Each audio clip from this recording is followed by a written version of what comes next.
Preface. Ethereal Hollywood is a world reconfigured from the golden age of Hollywood, where the legendary stars are not just memories, but immortal archetypes, still living in their own parallel alternative reality. Familiar history is not duplicated but flexible and constantly revisioning itself along diverse pathways. Time and space are also more fluid and less binding. And what has been called magic works in odd and unusual ways, producing scenarios from the silly to the surreal. And since these stories are in an alternative world or dimension, there are variances from real-world facts, such as the relationship between characters, studios, events. This is a fluid world where history flows in unexpected directions. These are audiobooks with imagery synced to the narrative as much as possible, serving as quasi-storyboards to give a rough visual dimension to the stories. DeMille's Jungle Epic. Book 12 of the Ethereal Hollywood series. By Arnold Kalnitsky. The asphalt shimmered under a harsh midday sun. A lone palm tree drooped beside the studio commissary. Inside, Jean Harlow stabbed at her salad with surprising ferocity.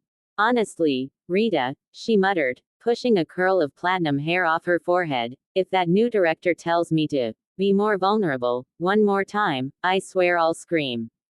Rita Hayworth, seated opposite, didn't look up from her script.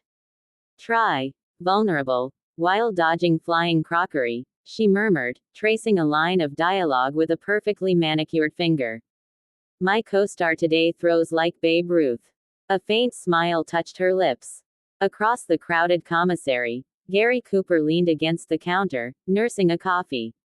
His gaze drifted past the clatter of trays and chatter.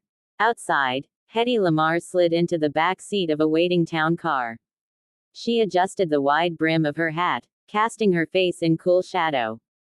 The driver glanced back. "Back to the bungalow, Miss Lamaar." She gave a single, elegant nod. "Yes." Quickly, the car pulled away from the curb, leaving the bustling studio gate behind. Inside the commissary, Tallulah Bankhead's distinctive laugh cut through the lunchtime murmur. She held court at a corner booth, gesturing expansively with a cigarette holder. "Darling," she declared to Kay Francis, seated beside her, "if that producer thinks I'm wearing that ridiculous feathered headdress, he's madder than a March hare." Kay arched an eyebrow, taking a delicate sip of her iced tea. "Tell him it clashes with your aura, Tallulah. He believes anything mystical these days." At the counter, Robert Montgomery slid onto a stool next to Joel McCrae. "Heard about the DeMille meeting?" Montgomery murmured, tapping his coffee cup. McCrae grunted, stirring his own drink slowly. "Rumor is he wants another prairie epic. Dust and desperation." Montgomery smirked. Myrna Loy approached Jean and Rita's table, her script tucked neatly under her arm. "Escaping the commissary chaos?" she asked lightly, pulling out a chair. Rita finally looked up, a genuine smile softening her features. "Only if you've got better gossip than Tallulah's headdress." Jean pushed her salad away decisively. "Or better coffee. This tastes like lukewarm dishwater." Myrna laughed, a clear, bright sound that momentarily cut through the studio commissary's perpetual buzz. Outside, Hedy Lamaar's town car idled at a red light. Through the tinted window, she watched Herbert Marshall stride purposefully toward Paramount's gates, his cane tapping a sharp rhythm on the sun-baked sidewalk. His expression remained impassive, but the slight tightening of his jaw betrayed irritation, likely another script dispute with the front office. Hedy noted the detail silently, storing it away like rare currency. At the counter, Montgomery leaned closer to McCrae, lowering his voice. "Word is DeMille wants Cooper for the prairie picture." McCrae's stirring spoon stilled. "They want that stoic stare against endless wheat fields." McCrae exhaled slowly. "Well, dust looks better on him anyway."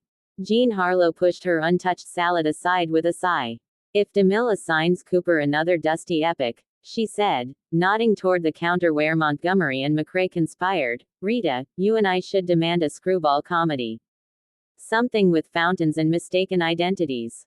Rita Hayworth finally closed her script, her dark eyes glinting. "Only if I get to throw a real pie. Not that rubber prop from last week." Myrna Loy chuckled. "I'll third that motion. Preferably at a director who says, vulnerable."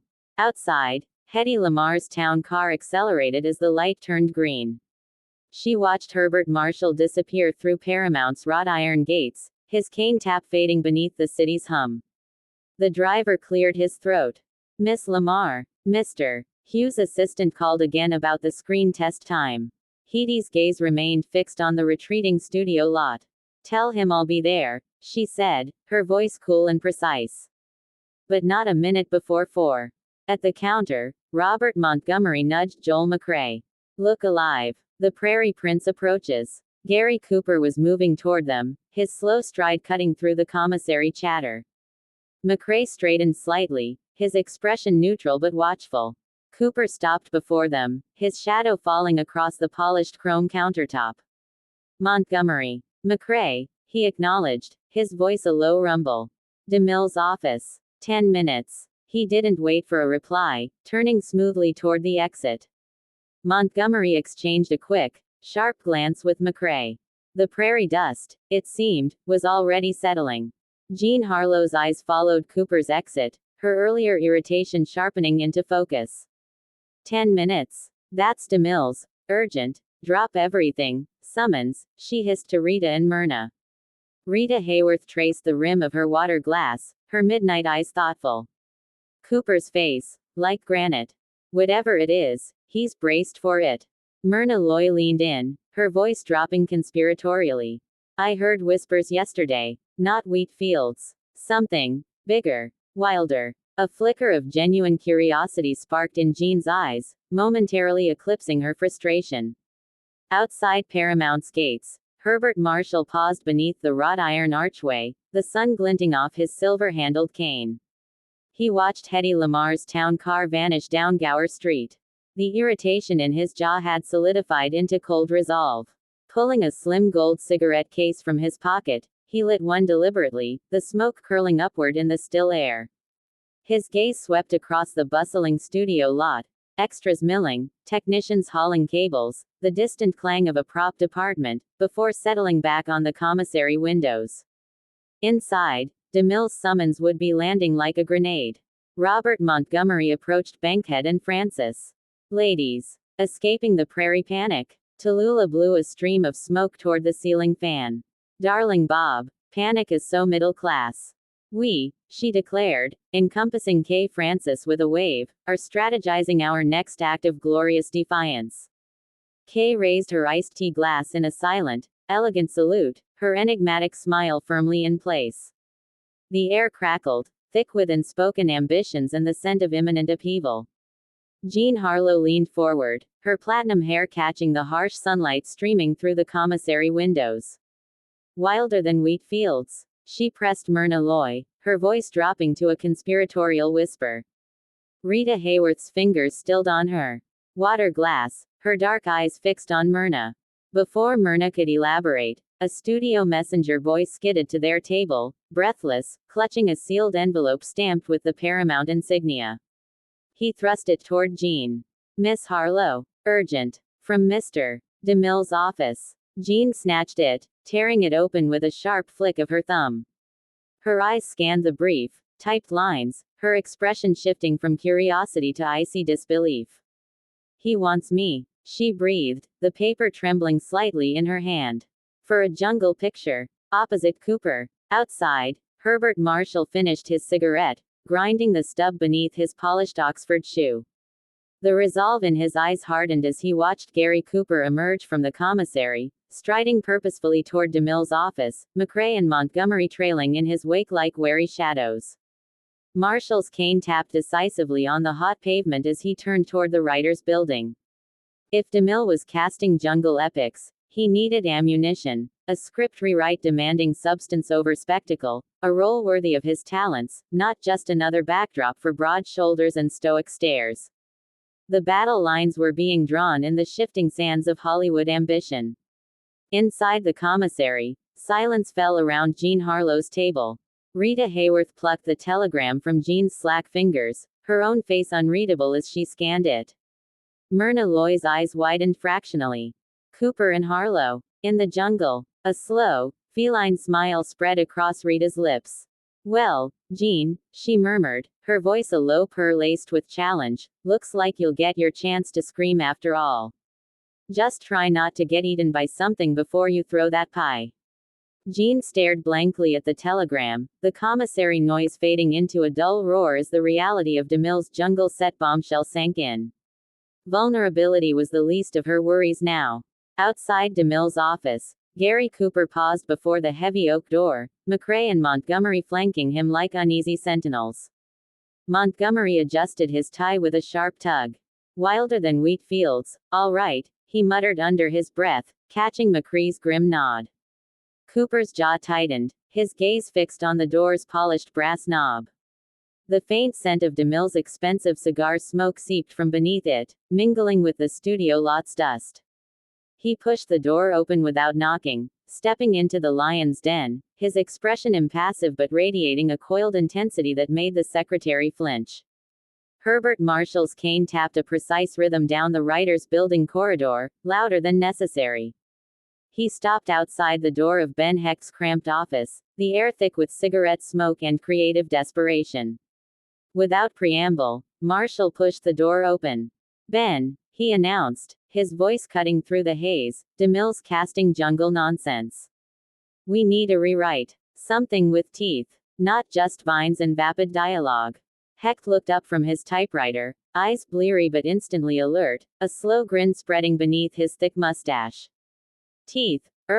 Sounds positively savage. Tell me more." Back in the commissary, Tallulah Bankhead watched Jean Harlow's frozen tableau through a plume of cigarette smoke. "Jungle picture," she boomed, her rich voice silencing nearby conversations. K. Francis merely arched a sculpted brow. Tallulah stubbed out her cigarette with theatrical force. "Darling Jean, if they expect you to wrestle tigers in that gown," she gestured dismissively at Jean's impeccable silk dress, "they're crazier than Cooper's stare. Demand a leopard skin number. Preferably two." Jean finally blinked, the telegram crumpling slightly in her fist. A spark ignited in her eyes. Not fear, but the fierce, competitive glint of a star who'd just been thrown the gauntlet. The jungle awaited, and Jean Harlow never backed down from a fight. Inside DeMille's office, Cooper stood ramrod straight before the massive mahogany desk. DeMille's cigar smoke hung thickly beneath the chandelier. "Cooper," DeMille began, spreading a glossy jungle concept sketch across the desk, "imagine it. You, Harlow, the Amazon. Primordial passion against a backdrop of untamed wilderness." Montgomery shifted uncomfortably behind Cooper, exchanging a skeptical glance with McCrae. Cooper remained silent, his gaze fixed on the sketch. Harlow's sketched likeness looked improbably pristine amidst the vines. DeMille leaned forward, tapping the drawing. "Think King Kong, but bigger. With romance." Cooper's jaw worked silently. Romance with Harlow in a swamp. The dust of the prairie suddenly seemed infinitely preferable. Herbert Marshall leaned over Ben Hecht's cluttered desk, jabbing a finger at a hastily scrawled note. "Forget romance, Ben. Focus on the mission. Cooper's explorer isn't rescuing a damsel, he's hunting a myth, the lost city of Zinj. Harlow isn't some simpering socialite, she's Dr. Ruth Dunsworth, the archaeologist who knows the jungle's secrets." Hecht's eyes gleamed behind his spectacles. He snatched the note, crumpling DeMille's jungle sketch beneath his elbow. "Zinj. Dunsworth. Yes. And Marshall." He paused, scribbling furiously, "you play Van Richten, the rival collector who'll stop at nothing. We'll make DeMille choke on his cigar smoke." Marshall allowed himself a rare, tight smile. Substance over spectacle. The battle had begun. Outside the commissary, Rita Hayworth watched Jean Harlow stride toward wardrobe, the crumpled telegram now held like a battle standard. Rita's own dark eyes held a calculating gleam. She turned to Myrna Loy, her voice a low murmur. "Jungle picture. Cooper. DeMille's throwing dice." She paused, a slow, knowing smile touching her lips. "Jean needs an ally in that green hell. Someone who knows how to navigate complications." Rita's gaze drifted meaningfully toward the sound stages where exotic sets were surely already being hammered together. Myrna nodded slowly, understanding dawning. In Hollywood's jungle, predators weren't always found in the vines. Inside DeMille's smoke-filled office, Gary Cooper finally spoke, his voice cutting through DeMille's enthusiastic spiel about animatronic pythons. "Harlow's no damsel," Cooper stated flatly, his gaze fixed on the concept art showing Jean clinging helplessly to a vine. DeMille blinked, cigar hovering midair. "She cracks wise," Cooper continued, his tone leaving no room for debate. "She carries her own revolver." DeMille sputtered, "But the romance, Cooper. The vulnerability." Cooper's stare hardened. "Romance ain't helplessness." He jabbed a calloused finger at the sketch. "Make her smart. Or find another cowboy for your swamp." DeMille sank back, stunned into silence by Cooper's unexpected rebellion. In Ben Hecht's chaotic office, Herbert Marshall watched the writer furiously scratch out DeMille's vision. "Van Richten," Marshall murmured, testing the name Hecht had conjured for his rival collector. It felt solid, dangerous. Hecht grinned, slamming a fist on the desk. "Exactly. He doesn't want the city's gold, he wants its power. Something ancient, terrible." Marshall's cane tapped a sharp rhythm on the floorboards. "And Dunsworth." Hecht's eyes gleamed. "She knows what it truly is. She's trying to bury it." Marshall's cold resolve warmed into fierce approval. This script had teeth. Now, to make DeMille swallow it whole. Jean Harlow burst into the crowded wardrobe department, the telegram held high. "Leopard prints," she announced, her voice ringing with defiance. "And pants. Sturdy boots." The head costumer blinked, clutching a feathered headdress destined for Tallulah. "But Miss Harlow, the sketches show silk gowns." Jean snatched a bolt of khaki canvas from a nearby rack.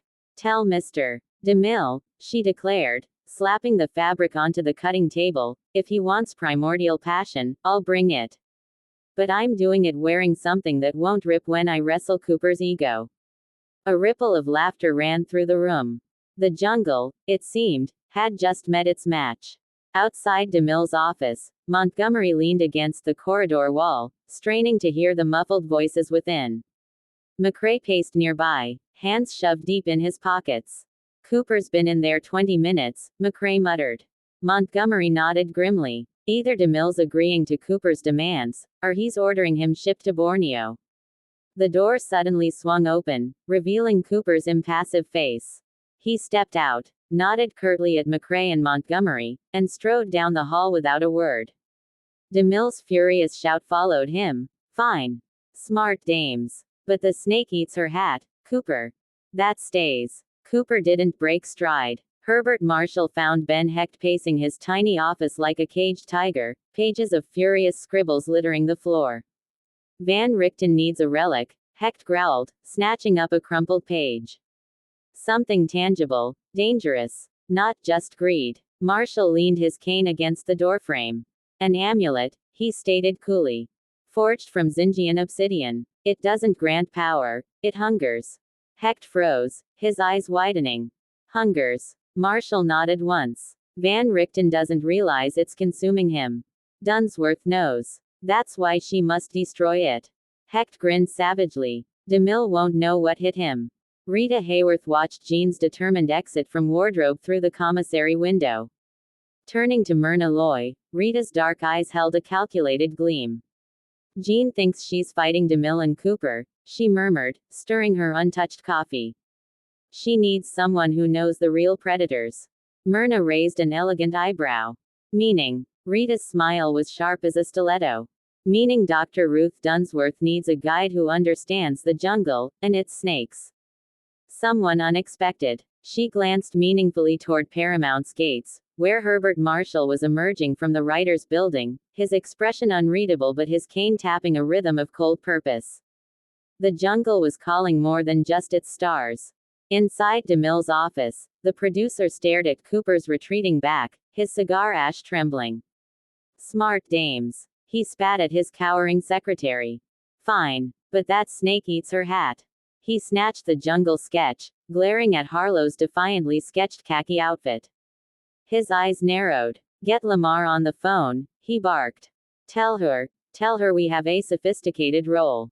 A rival archaeologist." He stabbed a finger at Van Richten's name on Hecht's discarded notes. "Someone elegant. Dangerous." DeMille's smile returned, thin and vicious. If Cooper wanted substance, he'd give him venom in pearls. At the wardrobe cutting table, Jean Harlow slapped Hecht's rewritten pages beside the khaki fabric. Van Richten, she snorted, tracing Marshall's character name. Herbert'll choose scenery for breakfast. The head costumer hesitated, holding up a sketch of Lamaar in a sleek ivory safari suit. Miss Lamar's fittings start tomorrow, Miss Harlow. Jean froze. Lamaar, playing Van Richten. Her competitive fire blazed hotter. Perfect, she declared, snatching the sketch. Tell Hedy her character better bring more than a manicure to the jungle. She stalked out, already plotting her first scene with icy precision. Allies were scarce. Rivals were everywhere. Outside the writer's building, Herbert Marshall paused beneath the studio arch, the setting sun casting long shadows. He watched Hedy Lamar's town car glide past, her profile sharp against the tinted window. Lamaar playing Van Richten. DeMille's desperation was showing. Marshall's cane tapped once, decisively, on the pavement. Hecht's script was a blade. Now Lamaar and Harlow would wield it. The jungle awaited, not with vines and tigers, but with the most dangerous predators of all, Hollywood stars armed with ambition and Ben Hecht's words. The real hunt had just begun. Rita Hayworth cornered Myrna Loy near the commissary's back entrance, where the scent of stale coffee mingled with grease paint. DeMille thinks he's clever, Rita murmured, her voice low and urgent. She slid a folded studio memo across the scarred tabletop, Lamaar's casting confirmation stamped in bold ink. Plant this with Hedda Hopper. Call it artistic interference. Imply DeMille's meddling risks Cooper's performance. Rita's eyes held Loy's, fierce and conspiratorial. Jean needs chaos. This, she tapped the memo, is gasoline. Myrna Loy traced the studio seal with a thoughtful finger. She disliked gossip rags, but the injustice rankled. DeMille's sabotaging Jean's hard-won role. Artistic interference, she repeated, testing the phrase. It had weight. It sounded legitimate, almost noble. A slow, determined smile touched her lips. Hedda does adore a threat to cinematic integrity. She pocketed the memo. Consider it leaked. The next morning, Hedda Hopper's column detonated across breakfast tables like a stink bomb. Darlings, is DeMille trading jungle realism for Viennese glamour? My spies whisper Hedy Lamaar parachutes into Cooper Harlow epic as a rival archaeologist, a role suspiciously absent from Ben Hecht's brilliant script. Artistic interference, anyone. Louella Parsons fired back by lunch. Poor Hedda sees sabotage where there's stellar casting. Lamaar's sophistication elevates this B-picture trash. Outside stage 4, Jean Harlow snatched the Examiner from Agripp's hands. She scanned Hedda's column, her grin widening with each venomous word. Van Richten's got claws, she muttered, crumpling Louella's defense into a ball. Across the lot, Hedy Lamaar emerged from her dressing room, coolly adjusting her gloves as reporters swarmed. Miss Lamaar, is DeMille undermining Cooper's vision? Hedy paused, her gaze glacial. Undermining? Darling, I am the vision. She swept past them, leaving a trail of frostbite. In DeMille's office, the air crackled like a bad connection. DeMille slammed Louella's column onto his desk. Hopper's calling me a Philistine. Herbert Marshall leaned against the doorframe, tapping his cane. You handed Lamaar a scalpel. Now she's carving her own close-up. DeMille flushed beet red. Fix it, Herbert. Hecht's script needs. Marshall cut in smoothly. It needs Jean and Hedy at each other's throats over that amulet. Which, he added, is precisely what you've given us. Outside stage 5, Gary Cooper found Jean Harlow practicing jungle stumbles in sensible boots. She tossed him Hedda's column. Lamaar thinks she's the vision. Cooper scanned it, his jaw tightening. Van Richten's entrance, he murmured. Rewrite it. Have her interrupt our campfire argument. Cool, flawless, holding that damn amulet.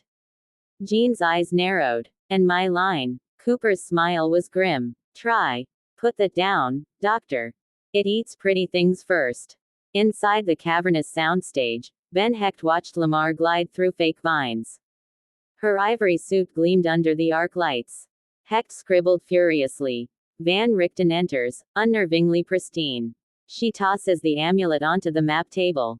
Miss Lamaar, he called out. Try contemptuous amusement when Harlow snatches it. Lamaar arched an eyebrow. Contempt. Darling, I'll serve glacial pity. She lifted a prop idol. This feels like cheap plaster. On the commissary patio, Rita Hayworth stirred her coffee, watching Louella Parsons hold court 3 tables over. Myrna Loy slid into the chair beside her. Hedda's column worked, Loy murmured. Lamaar's fittings were delayed. DeMille panicked. Rita smiled faintly. Good. Now watch. She stood abruptly, knocking her purse against Loy's elbow. A sealed envelope slid onto Loy's lap. Accidentally dropped that near Louella's feet. Loy palmed the envelope. Inside, a fabricated memo suggesting DeMille demanded Lamaar's role be expanded at Cooper's expense. Louella's Pomeranian yapped as Loy tripped beside her table. The envelope fluttered onto the terrazzo. Louella snatched it, eyes widening at the forged studio letterhead promising Lamaar 20 extra close-ups. Her face purpled. That conniving Viennese seducer. She hissed loud enough for 3 extras to hear. By afternoon, her column screamed. Cooper's hero sacrificed for Lamaar's vanity. DeMille's favoritism threatens Epic's heart. Hedy Lamaar stormed DeMille's office, Louella's paper crumpled in her fist. I look like a greedy gargoyle. DeMille flapped his hands. Ignore Parsons. Focus on Van Richten's dignity. Lamaar's laugh was arctic. Dignity. When Cooper rewrote my entrance. It eats pretty things first. That's Harlow's gutter wit. DeMille shoved Hecht's pages at her. See. Van Richten wins the amulet. Lamaar scanned the climax, her fury cooling into calculation. She does win. Very well. But Harlow's snake scene. Cut it. DeMille groaned. The snake's the point. Lamaar smiled thinly. Then make it bite Cooper. Outside stage 5, Jean Harlow practiced serpentine dodges in knee-high boots. Louella called Lamaar a Viennese seducer, she crowed to Cooper. Cooper adjusted his pith helmet. DeMille's panicking. Lamaar demanded your snake scene axed. Jean froze mid-stumble. What? Cooper nodded grimly. Hecht says DeMille's considering it. Thinks Lamaar's elegance shouldn't compete with reptile thrills. Jean snatched a prop machete. That snake stays. Or I walk. Cooper eyed the blade's dull edge. Tell DeMille. Not me. In DeMille's sanctum, the air reeked of stale cigar smoke and desperation. DeMille paced before Herbert Marshall. Lamaar wants the snake gone. Harlow threatens to quit. Cooper's rewriting lines. Marshall remained statue still, cane planted. You manufactured this circus. Ano perform. DeMille jabbed a finger at Ben Hecht's script. Fix Van Richten's win. Make it glorious. Then maybe Hedy stops whining. Marshall's smile was glacial. Van Richten wins because she's ruthless. Like Lamaar. Like you. Lean into it. DeMille slumped. And the snake? Marshall shrugged. Let it bite Cooper. Harlow keeps her hat seen. Everyone loses something. Perfect Hollywood math.